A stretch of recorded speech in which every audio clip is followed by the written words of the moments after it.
Бүгінгі жиналған басты себебіміз осы дөңгелек столға жиналып, халық сайлаған саяси партияның өкілдерімен бірлесе отырып, бізде осы облыс бойынша мүгедектігі бар жандарға инватакси қызметін көрсету жұмыстарын талқыладық. Бүгінгі күнде осы бізде Шығыс Қазақстан облысы бойынша 28 мыңнан астам мүгедектігі бар жандар бар. Оның ішінде бірінші, екінші топтағы мүгедектігі бар адамдар осы инватакси қызметіне мұқтаж адамдар. Енді бүгінгі күні осы қызметтер бізде әлеуметтік порталда тіркелген, әлеуметтік мемлекеттік тапсырыс арқылы бізде жүзеге асырылады.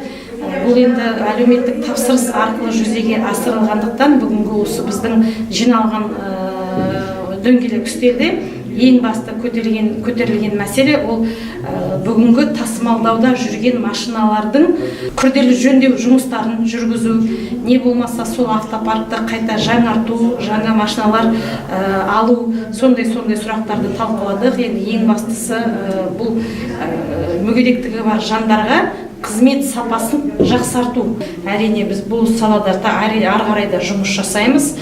Енді осы біздің бүгін атқарып жатқан осы инватакси арқылы атқарып жатқан қызметтеріміз біздің волонтерлар арқылы да жасалып жатыр. Бізде Өскемен қаласында автоасар деген жақсы бір жоба жасалып жатыр. Мен осы сәтті пайдалана отырып, біздің шығыста тұратын, Өскемен қаласында тұратын көлік жүргізушілерді осы біздің автоасар жобасына қатысуға шақырамын.